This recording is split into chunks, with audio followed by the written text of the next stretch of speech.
The classroom was dead silent, not the normal kind of silence, the fearful kind.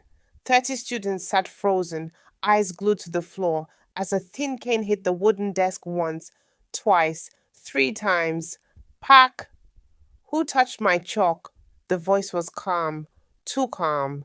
In government secondary school, Surulere, Lagos, that voice was more terrifying than shouting, because when Mrs. Eunice Adebayo spoke softly, someone always cried before the day ended. A girl at the back, barely 16, began to shake. Her lips trembled, her eyes filled with tears, because everyone knew the truth. Once Mrs. Adebayo chose you, your life in that school was finished. But what none of them knew was this: this would be the day her reign of terror began to crack, and the person who would finally stand up to her was someone she never expected. Before we continue, if you love deep, emotional African stories that expose hidden truths, hit the subscribe button now. Trust me, you don't want to miss how this story ends. Lagos was already awake when Mrs. Eunice Adebayo stepped out of her one-room apartment. The air smelled of diesel, hot akara, and impatience. She adjusted her brown handbag, straightened her blouse, and stared at her reflection in a cracked mirror hanging by the door. No smile, never a smile. At 43, Mrs. Adebayo had mastered the art of looking unapproachable. Her face was sharp, her eyes always suspicious, like the world owed her something and was refusing to pay. She locked her door and muttered, "Today, someone will learn." In government secondary school, her name alone caused panic. Students whispered about her like a curse. She can slap you without blinking. She failed her own nephew. If she hates you, WAEC is already gone. Parents complained, teachers avoided her. The principal feared her connections. And Mrs. Adebayo, she thrived on it. Fear gave her power, and power was the only thing that made her feel alive. Inside the classroom, SS2B, the weakest class, her favorite target. She walked in, dropped her bag loudly, and scanned the room like a prison warden. Stand up. 30 chairs scraped the floor. Sit. They sat. Stand. They stood again. This was not teaching. This was domination. Her eyes landed on Zainab Musa. Quiet, brilliant, always at the back. Too calm, too confident. Mrs. Adebayo hated that kind of student. You, she said, pointing. What is the definition of a metaphor? Zainab answered correctly. A mistake. Mrs. Adebayo's lips twitched. So you think you're smart? No, ma. Slap. The sound echoed. The class gasped. Zainab staggered. Smart students are proud students, Mrs. Adebayo said coldly, and proud students must be humbled. A tear dropped from Zainab's chin onto her book. Something shifted in the room to dull. The first time someone stood up. Enter her match without knowing it yet. Madame, that's enough. The voice was calm, firm. Everyone turned. Mr. Daniel Okori, the new civic education teacher, young, quiet, always observing. Mrs. Adebayo laughed, a sharp, humorless sound. You must be new, she said, and foolish. Daniel didn't shout, didn't insult. He simply said, You're wrong. Silence exploded. No one had ever said that to her. Ever. Mrs. Adebayo stepped closer, eyes blazing. You will regret this, she whispered. Daniel met her gaze. So will you, he replied. The bell rang, but no one moved. Students usually rushed out the moment Mrs. Adebayo finished a class. Survival instinct.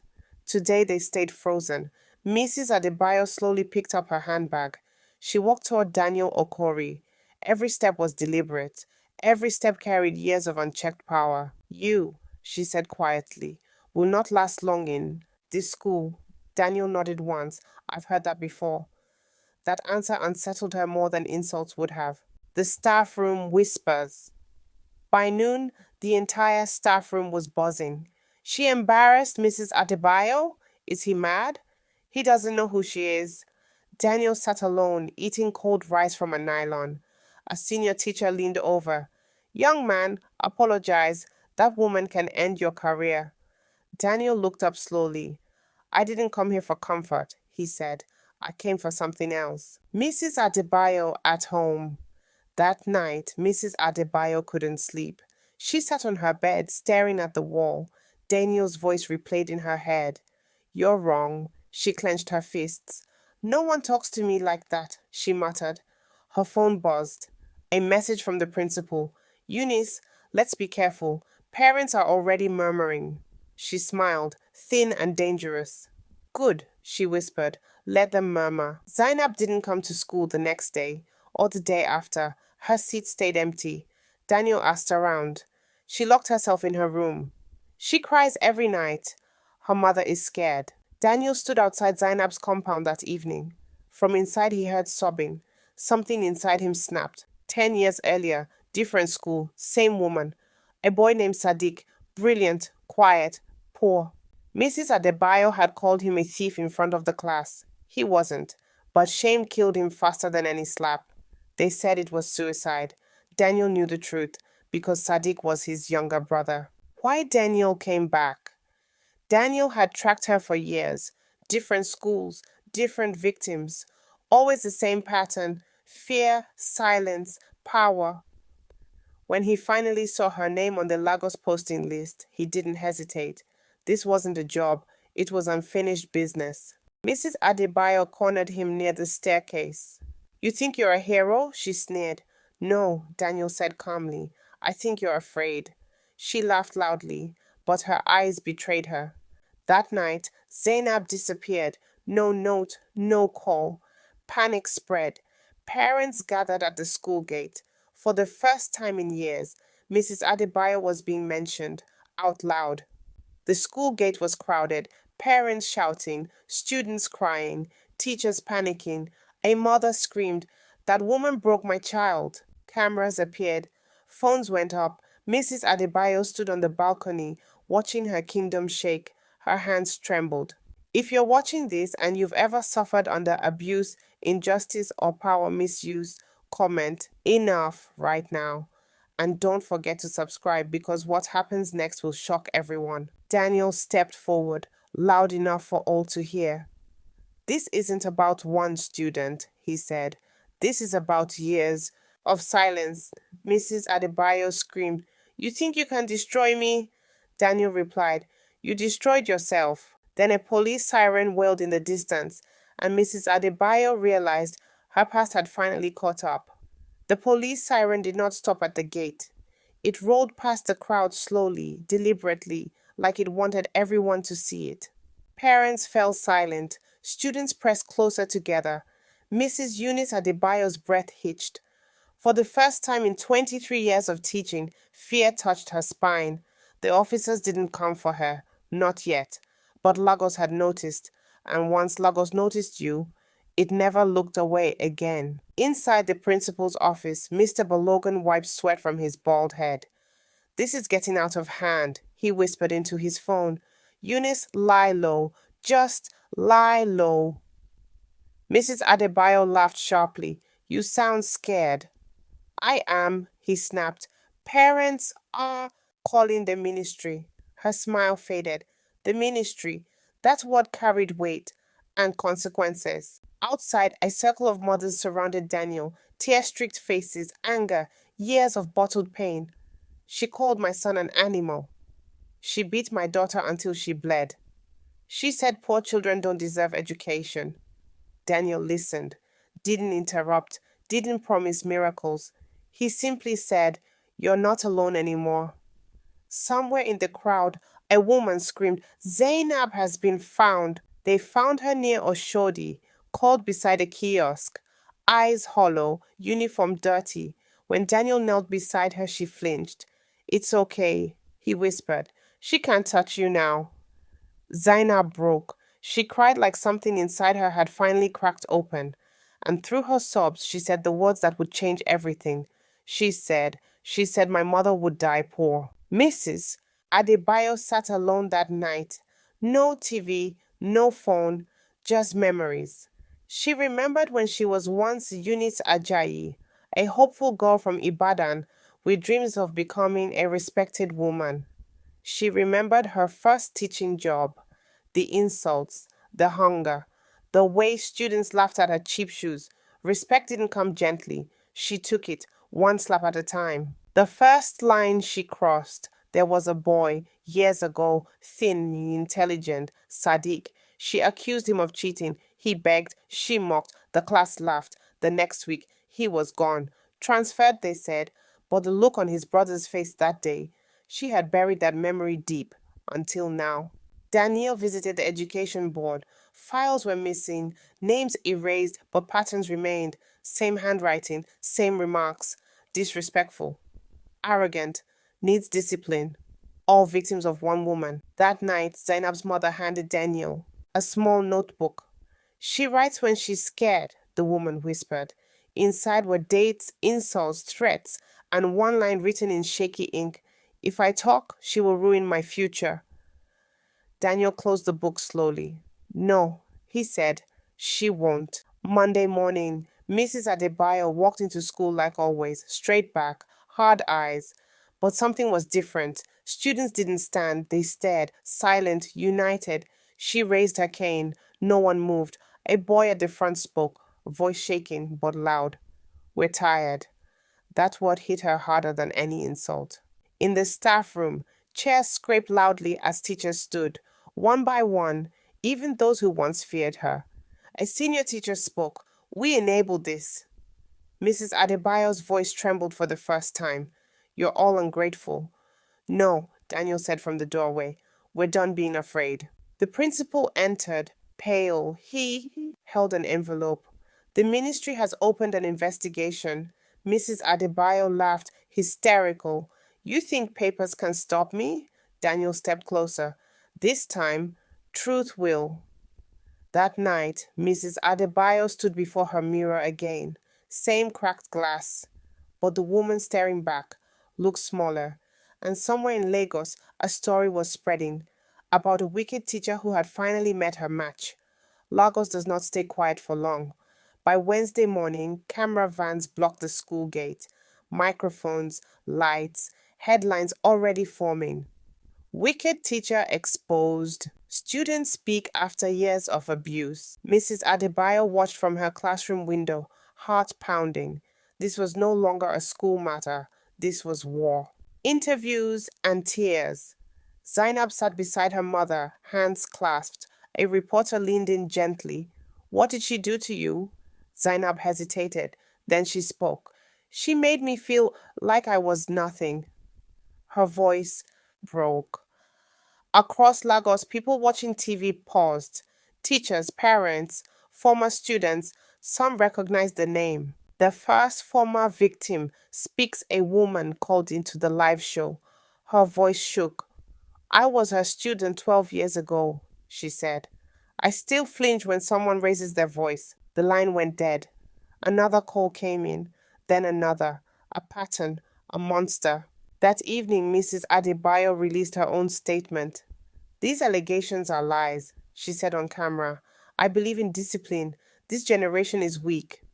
Comments exploded. The public had chosen its side, and it wasn't hers. Not everyone supported Daniel. A blogger dug, old records, old interviews. A headline dropped, teacher leading protest has personal vendetta. Daniel's past was dragged into the light. Sadiq, the suicide, the connection. Parents murmured, was this justice or revenge? Principal summoned Daniel. You should step back, he said quietly. This is becoming dangerous. Daniel shook his head. If I step back now, he said, then my brother truly died for nothing. Zainab stands up at an emergency assembly. Murmurs filled the hall. Daniel was being questioned. Mrs. Adebayo watched, triumphant. Then Zainab stood, small frame, huge courage. This isn't about him, she said loudly. It's about us. Students stood, one by one. The hall shook with applause. Mrs. Adebayo's smile died. Mrs. Adebayo snapped. In class, a boy laughed nervously. She raised her cane. A phone recorded everything, the slap, the scream, the words. You will end up useless like your parents. The video leaked in minutes. By nightfall, it had millions of views. A letter arrived. Immediate suspension, pending investigation. Mrs. Adebayo read it 3 times. Her hand shook. She tore it apart. They can't do this to me, she whispered, but they already had. Alone. No staff room, no classroom, just her apartment, and memories she could no longer silence. The courtroom was packed. Former students filled the benches, some with scars you couldn't see. Mrs. Adebayo sat stiff, eyes cold. Daniel testified calmly. Zainab followed. Her voice wavered, but did not break. She made me hate myself, she said. The judge looked up. That mattered. Her defense.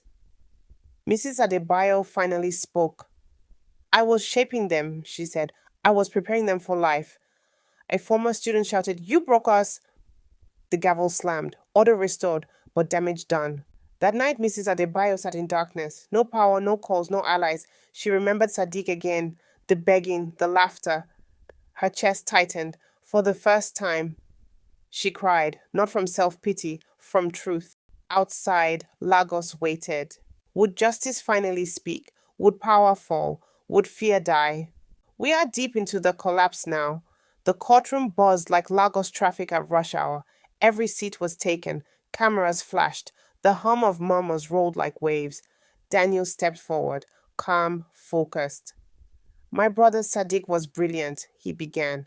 His voice shook slightly, but only enough to show humanity. He deserved encouragement. He deserved fairness. Instead, he was humiliated and destroyed by one person. A hush fell. The words hung heavy in the air. Mrs. Adebayo shifted in her seat. For the first time, she looked small. Her sharp eyes darted, seeking a gap, a way to attack. But Daniel's calm stare held her like iron. I didn't come here for revenge, Daniel continued. I came here for justice, not only for my brother, but for every student who ever walked through those school gates in fear. Fear is not discipline. Fear is abuse. Gasps echoed from the crowd. Former students nodded. Some wept openly. The prosecution smiled subtly. Daniel had just become their most powerful witness. One by one, letters from past students were read aloud. Stories of sleepless nights, physical pain, and emotional scars. Names long forgotten by the system resurfaced. Tunde, Aisha, Emeka, Chinyere. Each tale pierced the courtroom like a knife. Mrs. Adebayo's lips pressed together. She opened her mouth to speak, but Daniel's next words silenced her. Mrs. Adebayo claimed she was shaping us for life. Let us hear it from the students themselves. How does fear shape a child for life? Zainab stood. She had grown from the trembling girl into a pillar of courage. I hated myself for years, she said. I hated school. I hated learning. I hated life. And all because she made me believe I was worthless. Outside the courtroom, Lagos had transformed into a circus. Reporters lined the streets. Social media blew up. Every smartphone became a microphone. Clips of Daniel speaking and Zainab's testimony went viral. Headlines screamed, Wicked teacher faces justice. Fear crumbles in Lagos classroom. Daniel Okori exposes decades of abuse. Parents of other students watched from their homes. Messages flooded Daniel's phone. Some angry at the system for letting this go on. Some praising the courage of the students. Even politicians whispered. The case had grown bigger than a school. It was a movement. Mrs. Adebayo strikes back. But Mrs. Adebayo did not fold quietly. She met with her lawyers late at night, plans, strategies, and deflections. They can't destroy me, she hissed. I'm untouchable. But deep down, doubt crept in. Every day she saw faces in the media. Every face reminded her of Sadiq. Every face reminded her of the students she had broken. Power was slipping. She could feel it. One sleepless night, Mrs. Adebayo sat in her dark apartment. Memories crashed into her like waves. Sadiq's face, the anger of parents, the tears of Zainab, the lectures Daniel had delivered in court. Her own reflection stared back, pale, tired, hollow. She whispered to herself, Was it always like this? Was I always this cruel? No answer came. only the hum of the city outside. A knock came at her door, hesitant. A former student, Emeka, stood there. I want you to know, he said quietly, you have to face this, not just for the law, for yourself. For the first time, she could not speak. Words failed her. Trial day. The courtroom filled beyond capacity. Witnesses lined up. Former students, parents, even teachers who had once feared her. Every testimony painted the same picture: fear, cruelty, control. Then came a bombshell. A video of Mrs. Adebayo hitting Zainab, leaked anonymously. The entire courtroom watched in stunned silence. Her face turned pale. Lawyers scrambled. Cameras flashed. The judge pounded the gavel. She had underestimated Daniel and the students. The judge paused. Everyone held their breath. Mrs. Eunice Adebayo, he said, voice echoing, your methods of fear, humiliation, and abuse are unacceptable. You are hereby dismissed from the teaching profession, effective immediately. Further investigations will determine additional sanctions. Silence, then murmurs, then finally, cheers. Daniel exhaled slowly. Zainab smiled through tears. The students hugged. For the first time, freedom tasted real. Mrs. Adebayo remained seated, eyes hollow, lips pressed tight. Power had left her. Lagos slowly returned to normal. The school reopened, new teachers arrived, students laughed freely. No cane, no fear, just learning. Daniel continued teaching, but differently now. He emphasized trust, respect, and encouragement. Zainab excelled. She became a symbol, a voice for students everywhere. Even the parents felt vindicated. Justice had been served. Alone in her apartment, Mrs. Adebayo faced herself. The mirror showed not a powerful woman, but a lonely, broken one. She had lost everything: her job, her reputation, her fear based kingdom. Yet she couldn't cry. Not fully, not yet. A storm had passed. She survived, but for the first time she understood what she had done. Daniel visited her apartment months later. You don't have to ask for forgiveness, he said calmly. You just have to change. Mrs. Adebayo's lips trembled. Tears formed, but pride lingered. She nodded silently. It was the closest thing to redemption she would allow herself. Zainab gave a speech at the school inauguration for new students. Never let anyone make you feel small. Fear has power only if you let it. Stand tall, speak, and remember your voice matters. Applause thundered. Students cheered. Lagos watched. A generation learned courage. Mrs. Adebayo met Daniel one last time at the school gates. He looked at her without anger. This is not hate, he said. It's truth. You taught fear, but we teach hope now. She looked away. Pride clashed with shame. She whispered, I will try. Daniel smiled faintly. It was enough. Years later, the school was a model institution. Students learned freely. Teachers taught with respect. The city of Lagos remembered the day fear fell. Mrs. Adebayo lived quietly, changed in ways small and unseen. Daniel watched over the school like a guardian. Zainab, now a confident young woman, returned to mentor others. The legend of the wicked teacher faded, replaced with a story of courage, resistance, and justice. And somewhere, deep in the city's memory, everyone remembered one truth: fear is temporary, courage is permanent. If this story moved you, comment courage and share it with everyone who needs to hear this. Don't forget to subscribe because more stories of hope, justice, and drama are coming, and you don't want to miss a single one.